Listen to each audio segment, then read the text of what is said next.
ये कहानी है एक ऐसे गैंगस्टर की जो कि एक दिन एक हाई स्कूल स्टूडेंट की बॉडी में चला जाता है, जिसके बाद उसे स्कूल में बुलीज का सामना करना पड़ता है और साथ ही उसे एक ऐसी चीज पता चलती है जिससे आज तक वो अनजान था और इससे उसकी पूरी जिंदगी पलट जाती है। दोस्तों, ये कोरियन ड्रामा काफी मजेदार और एक्शन कॉमेडी से भरा है। इस वीडियो को एंड तक जरूर देखिएगा, आपको जरूर मजा आएगा। तो कहानी की शुरुआत होती है एक गैंगस्टर बॉस जांग से, जिसकी जिंदगी एकदम बेहतरीन गुजर रही थी। उसके पास किसी भी चीज की कोई कमी नहीं थी सिवाय एक अच्छी बीवी के। उसकी वाइफ सेयोन जांग से बिल्कुल भी प्यार नहीं करती थी, लेकिन जांग को भी कोई फर्क नहीं पड़ता था क्योंकि उसने बस सेयोन से इसीलिए शादी की थी क्योंकि वो हानहो कंपनी के चेयरमैन की बेटी है। खैर, आज जांग को पता चलता है कि उसके नए प्रोजेक्ट के बीच में एक कारपेंटर की शॉप आ रही है और कारपेंटर अपनी शॉप हटाने से मना कर रहा है। ये बात जानकर जांग अपने सबसे वफादार आदमी मैनचुल को बुलाता है और कहता है कि कुछ आदमियों को लेकर जाओ और उस कारपेंटर की शॉप को वहां से हटवाओ। इधर दूसरी तरफ वो कारपेंटर जोंग पहले ही घबराया हुआ था और तभी मैनचुल यहाँ कई सारे आदमी लेकर आ जाता है। इसके बाद सारे आदमी जोंग की थोड़ी खातिरदारी करते हैं और फिर मैनचुल कहता है कि अगर तूने 3 तक गिनती में खुद साइन नहीं किए तो हम तेरा हाथ काटकर खुद अंगूठा लगवा लेंगे। जोंग भी डरकर अब साइन कर देता है। वहीं रात में जब जांग आराम से खाना खा रहा था तो तभी यहाँ पर यांग नाम का एक और आदमी आ जाता है जो कि किसी भी हाल में जांग से आगे निकलना चाहता था। यहाँ पर जांग यांग की थोड़ी बेइज्जती करता है और अपनी बेइज्जती करवाने के बाद यांग यहाँ से निकल लेता है। अब इसके कुछ समय बाद जांग को कंपनी की तरफ से एक बिल्डिंग मिलती है और इसकी खुशी मनाने के लिए जांग एक रेस्टोरेंट में रामेन खाने आता है, लेकिन असल में उसे रामेन से कोई मतलब नहीं था। वो तो किसी को देखने यहाँ पर आया हुआ था। यहीं पर एक हाई स्कूल का लड़का डोंग भी जांग के आगे बैठकर खाना खा रहा था। अब यहाँ पर जांग रेस्टोरेंट की मालकिन से पूछता है कि 10 साल पहले इस रेस्टोरेंट को एक औरत चलाती थी, अब वो कहाँ पर है। इस पर रेस्टोरेंट की मालकिन कहती है कि वो औरत तो मर गई होगी।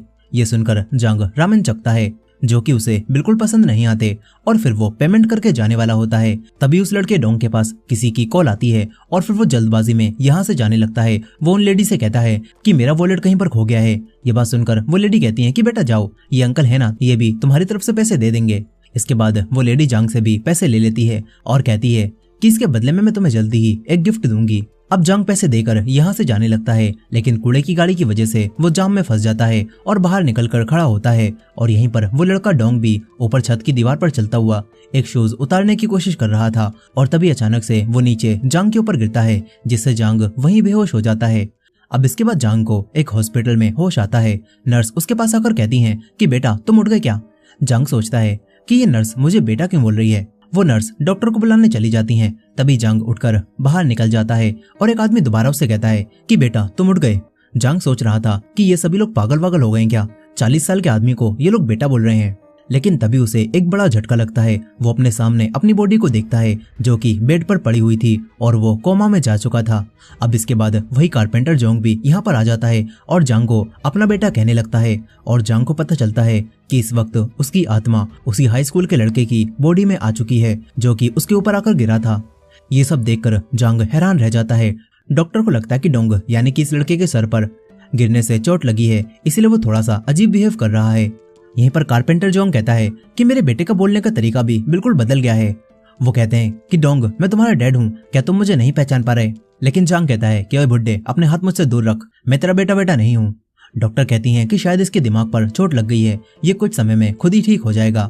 अब इसके बाद जांग को याद आता है कि वो तो उसी लड़के की बॉडी में आ गया है जो कि रेस्टोरेंट में उससे मिला था और जरूर रेस्टोरेंट की उस औरत ने ही इनकी सोल आपस में स्विच करवाई है। जांग तुरंत ही दोबारा रेस्टोरेंट में जाता है, लेकिन अब वहाँ पर कोई भी रेस्टोरेंट नहीं था और उसकी एक औरत से बहस हो जाती है। वो औरत कह रही थी कि वो रेस्टोरेंट तो यहाँ से सालों पहले हट चुका है, लेकिन जांग उनसे कहता है कि मैंने कल ही यहाँ पर रामेन खाए थे। लेकिन वो औरत जांग को पागल समझती है। यहीं पर जांग की असली बॉडी के कोमा में जाने की खबर सुनकर उसी आदमी यांग को काफी खुशी होती है।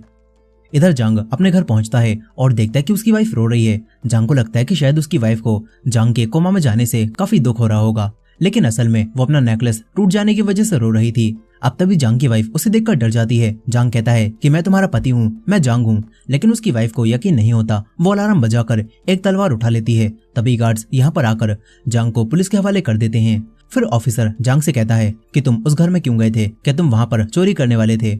जांग को गुस्सा आ जाता है। वो कहता है कि वो पूरा घर मेरा है, भला मैं अपने घर में चोरी क्यों करूंगा। वो कारपेंटर अपने बेटे डोंग को रोकते हैं और पुलिस को बताते हैं कि इसके सर पर चोट लग गई है, जिससे लगता है कि शायद ये सटिया गया है, आप इसे माफ कर दो। फिर वो उसे लेकर यहाँ से जाने लगते हैं। अब इसके बाद जंग हॉस्पिटल में अपनी बॉडी के ऊपर बार बार गिरने लगता है ताकि वो अपनी असली बॉडी में वापस जा सके। तभी जंग का वफादार आदमी मैंजुल यहाँ पर आता है, लेकिन वो ये देखकर सोचता है कि शायद वो किसी कपल के रूम में आ गया, इसीलिए वो वापस जाने लगता है। लेकिन उसे याद आता है कि ये तो उसके बॉस का रूम है। वो अंदर आकर कहता है कि तू मेरे बॉस के साथ क्या कर रहा है। मैंजुल पहचान जाता है कि ये तो वही मोटा है जिसने मेरे बॉस के ऊपर गिरकर उन्हें कोमा में पहुंचा दिया। अब तभी डॉक्टर यहाँ पर आ जाती हैं। जंग यहाँ से निकल लेता है। फिर वो कारपेंटर जोंग के साथ उनके घर पर आ जाता है। यहाँ पर जोंग ने अपने बेटे के लिए ढेर सारा खाना बनाया था, लेकिन इतना खाना देखकर जंग कहता है कि मैं इतना सारा नहीं खा सकता। मगर थोड़ा सा चखने के बाद ही उसे कुछ होता है और जब उसकी आंख खुलती है तो सारा खाना उसने खत्म कर दिया था। इसके बाद जोंग कहता है कि बेटा अब तुम आराम कर लो, हम कल स्कूल जाएंगे और उसके बारे में बात करेंगे। इसके बाद जंग इस लड़के डोंग के रूम में आ जाता है। फिर अगले दिन ये दोनों स्कूल में जाते हैं। जंग बॉस की तरह बैठ जाता है और अपने एटीट्यूड को बिल्कुल भी कम नहीं करता। फिर इसके बाद जोंग प्रिंसिपल से बात करता है। प्रिंसिपल के साथ साथ पूरे स्कूल में ये बात फैल गई थी कि जिस दिन से डोंग गिरा है, डोंग को उस दिन के बारे में कुछ भी याद नहीं है। कारपेंटर जोंग प्रिंसिपल से कहता है कि मेरा बेटा ऐसा कदम नहीं उठा सकता कि वो खुद बिल्डिंग से कूद जाए, जरूर दूसरे बच्चों ने उसके साथ कुछ किया होगा। लेकिन प्रिंसिपल मना करने लगता है और ये सब सुनकर जंग समझ जाता है कि प्रिंसिपल कुछ छुपा रहा है। वो कारपेंटर को और चिंता करने से मना करता है और फिर इस लड़के डोंग की क्लास में आ जाता है। टीचर सब बच्चों से कहती हैं कि उस एक्सीडेंट की वजह से डोंग अभी तक पूरा ठीक नहीं हुआ है, इसीलिए हर काम में इसकी मदद करते रहना। लेकिन क्लास के कुछ लड़के डोंग के आते ही उसका स्वागत अपनी मिडिल फिंगर से करते हैं। फिर इसके बाद कैंटीन एरिया में कुछ लड़कियां एक लड़की यून को बुली करने लगती हैं। एक लड़की यून के खाने में फैंटा मिला देती है और फिर उसे खाने के लिए कहती है। यून फाइट बैक नहीं करती और उसे खाने लगती है। इसके बाद वो लड़कियां उसका सारा खाना उसके ऊपर ही डाल देती हैं। ये सब देखकर जंग उनसे कहता है कि उसे आराम से लंच करने दो, उसे परेशान क्यों कर रही हो। लेकिन फिर एक लड़का तेवोक उसके पास आकर कहता है कि अबे लूजर, तू ज्यादा नहीं बोल रहा। वो जंग को मारने वाला था, लेकिन एक टीचर आकर इन्हें लड़ने से रोक देते हैं। मगर फिर लंच के बाद वो लड़के दोबारा जंग को रोक लेते हैं। वही लड़का तेवोक कहता है कि लगता है तुझे कुछ याद नहीं है, लेकिन भले ही तेरे चोट लगी हो, मगर तुझे रोज हमारे लिए लंच में बर्गर लाना होगा, नहीं तो तू पिटेगा।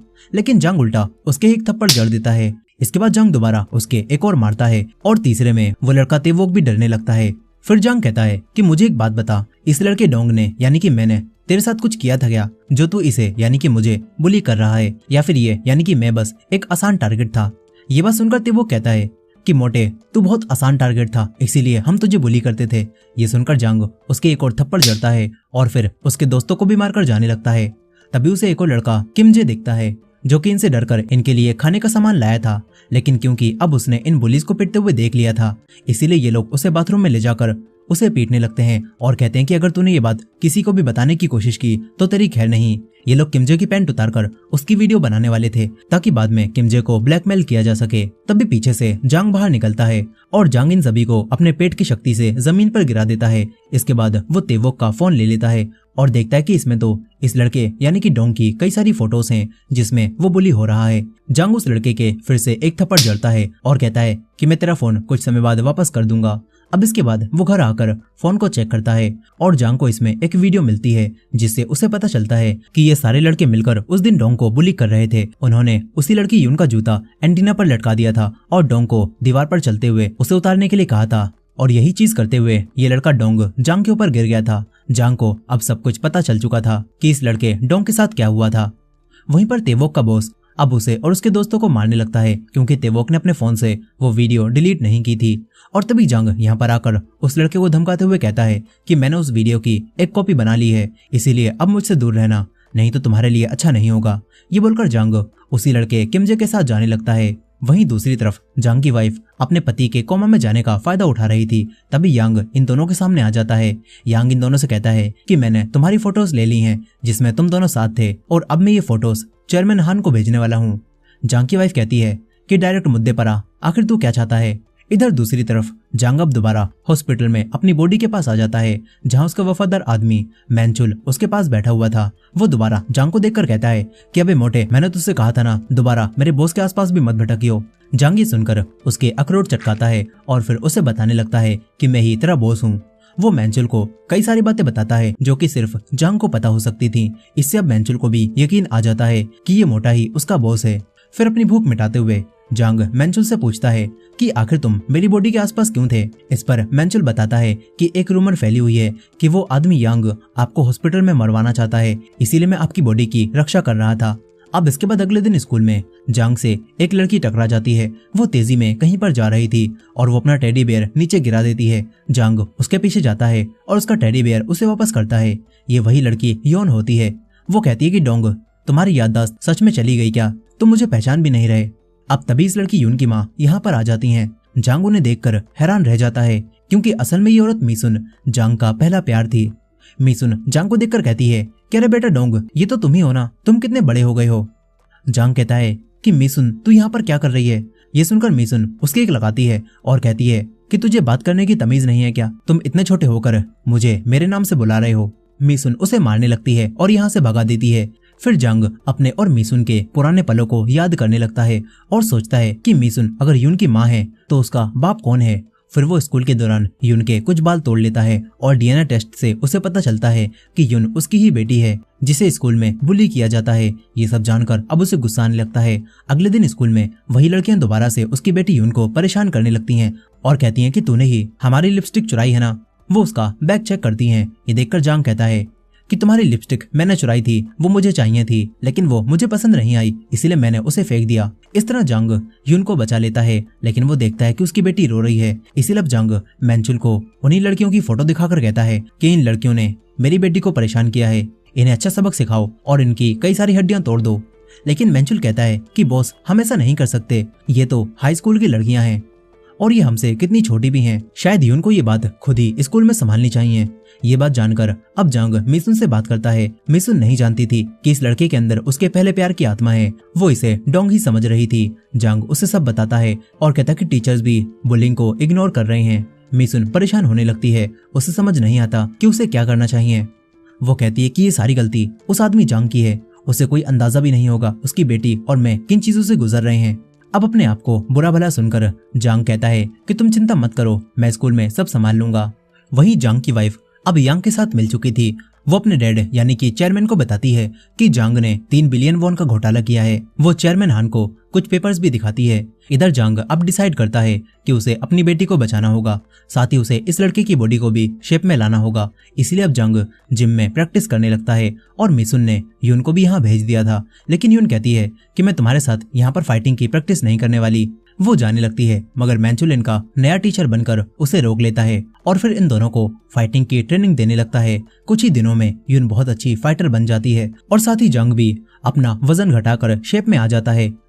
वो स्कूल में जाता है और स्कूल में सारी लड़कियां उसका नया रूप देखकर हैरान रह जाती हैं और लड़कियों के साथ साथ उसे लड़के भी देख रहे थे। इसके बाद स्कूल से जांग यून के साथ उसके घर पर आता है, जहां उसे अपनी बेटी की कई सारी फोटोज मिलती हैं। वो उसके बचपन की एक फोटो को देखकर अपने फोन में एक फोटो ले लेता है। इधर कारपेंटर जोंग मेहनत से काम करने के बाद अपनी सैलरी लेकर घर जाने लगते हैं, मगर बीच रास्ते में ही कुछ आदमी इन्हें घेर लेते हैं। कारपेंटर जोंग ने इन आदमियों से 2 साल पहले पैसे उधार लिए थे और अब ये आदमी जोंग से पैसे लेने के लिए उन्हें मारने लगते हैं।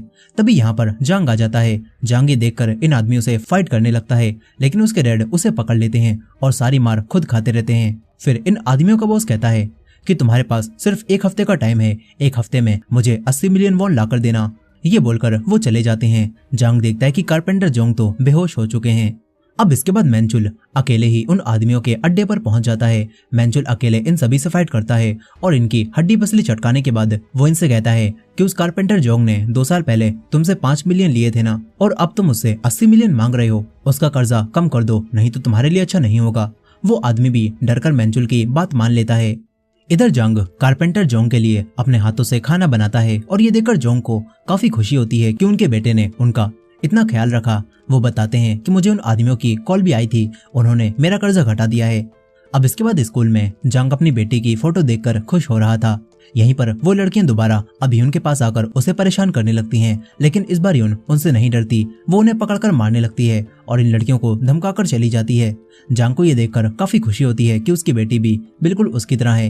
अब इसके बाद वो मीसुन के रेस्टोरेंट में जाकर उन्हें सारी बातें बताता है, जो जानकर मीसुन भी काफी खुश होती हैं और उसे रामेन खिलाती हैं। मीसुन कहती है कि तुम्हें इस तरह खाते हुए देखकर मुझे किसी की याद आ गई। वो कहती है कि आजकल तुम मुझे यून के डैड की याद दिला रहे हो।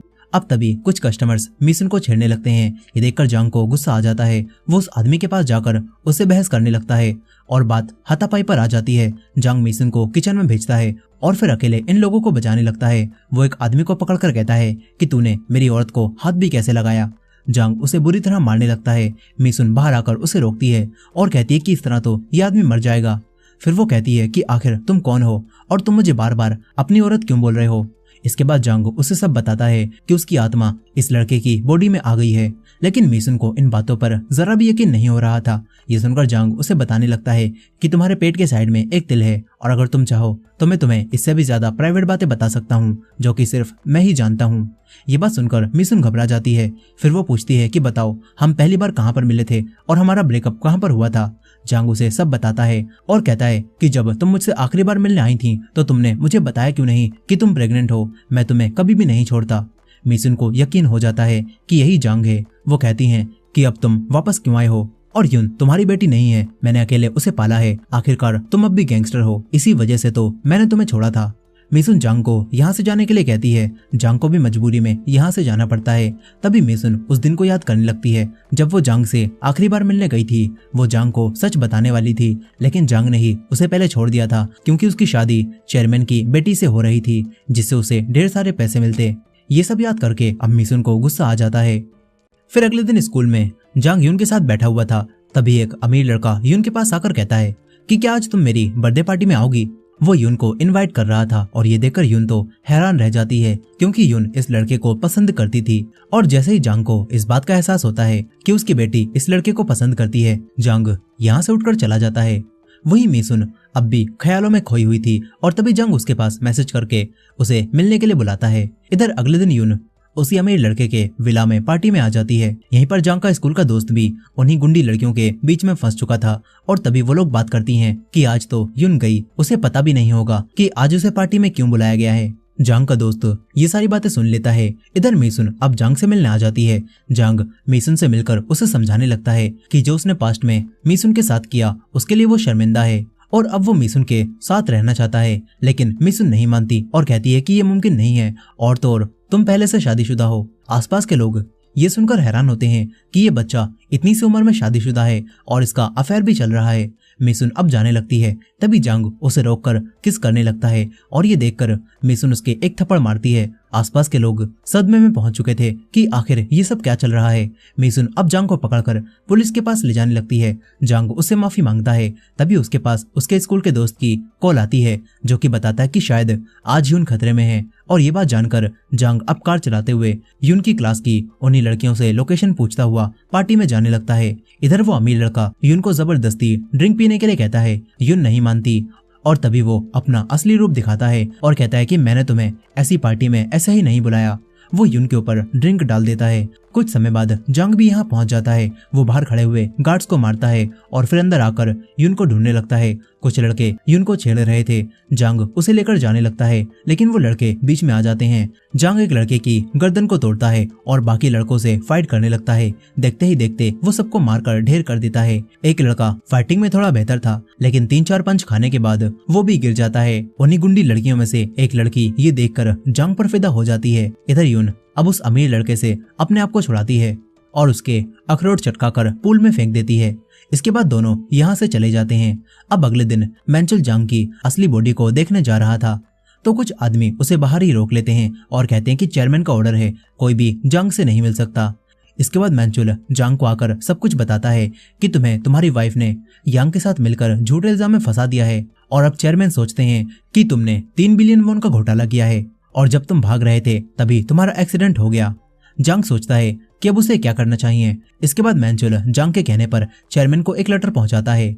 इधर जांग दोबारा मिनसुन के पास आकर पूछता है कि यून कैसी है। मिनसुन कहती है कि अगर तुम्हें सच में यून की चिंता है तो यहाँ से चले जाओ। जांग जाने लगता है। तभी उसके सामने वही लड़की आ जाती है। वो पूछती है कि क्या तुम और यून एक दूसरे को डेट कर रहे हो। जांग गुस्से में मना करता है और ये सुनकर वो लड़की जांग से कहती है कि फिर तुम मेरे बॉयफ्रेंड बन जाओ, लेकिन जांग मना करता है। वो लड़की जांग को एक बॉक्स देकर यहाँ से चली जाती है।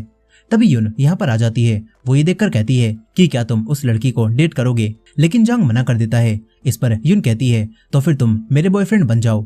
जांग गुस्से में मना करता है और यहाँ से जाने लगता है। अब इसके बाद यून अपनी मॉम मिसुन को बताती है कि वो डोंग को अपना बॉयफ्रेंड बनाना चाहती है। मिसुन ये सुनकर गुस्सा और हैरान होती है क्योंकि वो जानती थी कि डोंग असल में यून के डैड हैं। मिसुन कहती है कि तुम उससे दूर रहना। अब इसके बाद अगले दिन मिसुन जांग को स्कूल से ही पकड़ लेती है और कहती है कि तुम ऐसा क्या कर रहे हो जो तुम्हारी बेटी अब तुम्हें ही अपना बॉयफ्रेंड बनाना चाहती है। जांग कहता है कि मैं बस उसका दोस्त बनना चाहता था। मिसुन जांग से कहती है कि तुम यहाँ से चले जाओ और हमारी जिंदगी में कभी वापस मत आना। हम फिर से कभी भी एक नहीं हो सकते क्योंकि तुम पहले से शादीशुदा हो। अब तभी यून यहाँ पर आ जाती है और कहती है कि कौन शादीशुदा है। यहाँ बिना सोचे समझे जांग यून से कहता है कि मैं तुम्हारी माँ को पसंद करता हूँ। यून ये सुनकर हैरान रह जाती है। उसे लगता है कि उसकी माँ ने उससे उसका प्यार छीन लिया। यून गुस्सा होकर यहाँ से भाग जाती है। मिसुन अब जांग पर गुस्सा होने लगती है और कहती है कि तुमने वो बात क्यों कही। इधर यांग गार्ड्स को मारता है और जांग की बॉडी के पास आ जाता है। वो जांग को मारने आया था लेकिन तभी जांग को होश आ जाता है। वो कहता है कि अंकल आपकी जिप खुली हुई है। उसे होश में देखकर यांग खुद बेहोश हो जाता है। अब इसके बाद जांग डोंग के घर पर आ जाता है और कारपेंटर जोंग को अपना डैड कहने लगता है। यहाँ पर हमें पता चलता है कि उस हाई स्कूल के लड़के डोंग की आत्मा जांग की बॉडी में आ गई है, लेकिन उसके डैड के लिए वो एक आदमी था। वो डरने लगते हैं। डोंग खुद भी रो रहा था। तभी जांग यहाँ पर आ जाता है। वो समझ जाता है कि उसकी बॉडी में अब वही लड़का आ चुका है। डोंग भी सब कुछ समझ जाता है और ये देखकर वो घबराता है। तभी जांग उसके एक मारकर उसे शांत कराता है और फिर जांग कारपेंटर जोंग को सब समझाने लगता है। शुरुआत में उसे बिल्कुल भी यकीन नहीं होता, लेकिन कुछ समय बाद वो समझ जाता है कि ये दोनों सच बोल रहे हैं। अब इसके बाद जांग डोंग से कहता है कि ओए लड़के, तू यून को पसंद करता है ना? अगर तू मेरी मदद करेगा तो तू उसके करीब हो सकता है। इधर जांग की वाइफ यांग के ऊपर गुस्सा हो रही थी क्योंकि वो जांग को नहीं मार पाया। यांग कहता है कि चिंता मत करो, मैंने अपने आदमियों को काम पर लगा दिया है, वो जल्दी ही जांग को ढूंढ लेंगे। अब तभी एक आदमी आकर बताता है कि हमें पता चल गया है जांग कहाँ पर गया है। इधर जांग उसी लड़के डोंग के साथ मिनसुन के पास आता है और डोंग अब जांग बनकर मिनसुन से बात करता है और झूठ बोलता है कि हमारी सोल्स फिर से वापस हमारे अपने अपने शरीर में आ गई हैं। इसके बाद डोंग जांग के बताए तरीके के मुताबिक मिनसुन से माफी मांगने लगता है, लेकिन तभी यांग अपने आदमियों के साथ यहाँ पर आ जाता है। ये देखकर डोंग डर कर रोने लगता है। मिसुन भी सब समझ जाती है। अब इसके बाद जांग उन दोनों को किचन में भेजता है और डोंग से मिसुन को अंदर ही रखने के लिए कहता है। इसके बाद जांग इन गुंडों से फाइट करने लगता है। यांग को लगता है कि ये कोई हाई स्कूल का लड़का है, इसलिए यांग उसे सीरियस नहीं लेता, लेकिन जांग देखते ही देखते सारे आदमियों को निपटा देता है। तभी यांग अपने सबसे ताकतवर आदमी को फाइट के लिए भेजता है। जांग और उसके बीच में काफी देर तक फाइट होती रहती है, जिसमें आखिरकार जांग उसे मारने लगता है, लेकिन तभी यांग पीछे से उसके ऊपर हमला करके उसके गले पर चाकू रख लेता है और कहता है कि जांग बाहर आ।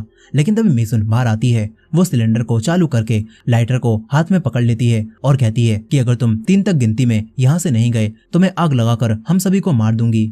यांग काफी डर जाता है और मौके का फायदा उठाकर जांग दोबारा उसे मारने लगता है, लेकिन मिसुन उसे लड़ने से मना करती है। तभी यांग अपने आदमियों के साथ यहाँ से भाग जाता है। जांग अब मिसुन के पास आकर सिलेंडर को बंद करता है और उसके हाथ से लाइटर ले लेता है। मिसुन भी काफी डरी और अंदर से दुखी थी। तभी डोंग भी बाहर आ जाता है। मिसुन अब असली जांग को दूर करके डोंग से बात करने लगती है। वो जांग की बॉडी के सामने वो सारी बातें कहती है जिन्हें इतने सालों से वो अपने दिल में दबा कर बैठी हुई थी। मिसुन उससे कहती है कि मुझे तुम्हारी बहुत याद आती थी और आखिरकार तुम 17 सालों बाद वापस लौट आए हो। मिसुन उसे गले लगा लेती है। जांग भी समझ जाता है कि मिसुन आज भी उससे प्यार करती है।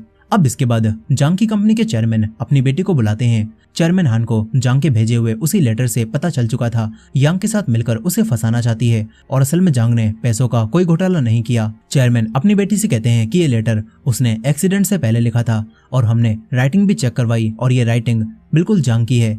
ये सुनकर वो कहती है कि ऐसा कैसे हो सकता है, मैंने तो एक्सीडेंट के बाद ही यांग के साथ हाथ मिलाया था। इससे चेयरमैन समझ जाते हैं कि उनकी बेटी उन्हें धोखा दे रही है। साथ ही उन्हें अपनी बेटी के अफेयर के बारे में भी पता चल चुका था।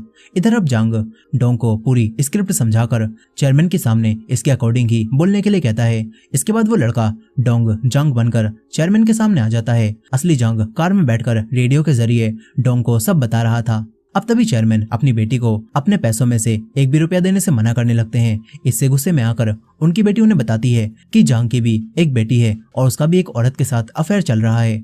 ये बात सुनकर चेयरमैन जांग से इस बारे में पूछते हैं। असली जांग उसे इंस्ट्रक्शन दे रहा था, लेकिन ग्लिच की वजह से उसे कुछ भी सुनाई नहीं देता और डोंग चेयरमैन से कह देता है कि हाँ ये सच है, उसकी एक बेटी है, लेकिन ये बात उसे एक्सीडेंट के बाद ही पता चली है। डोंग कहता है कि अगर आप मुझे मेरी फैमिली के साथ रहने की वजह से कंपनी से निकाल कर 1 रुपया भी नहीं दोगे तो तब भी मुझे ये मंजूर है।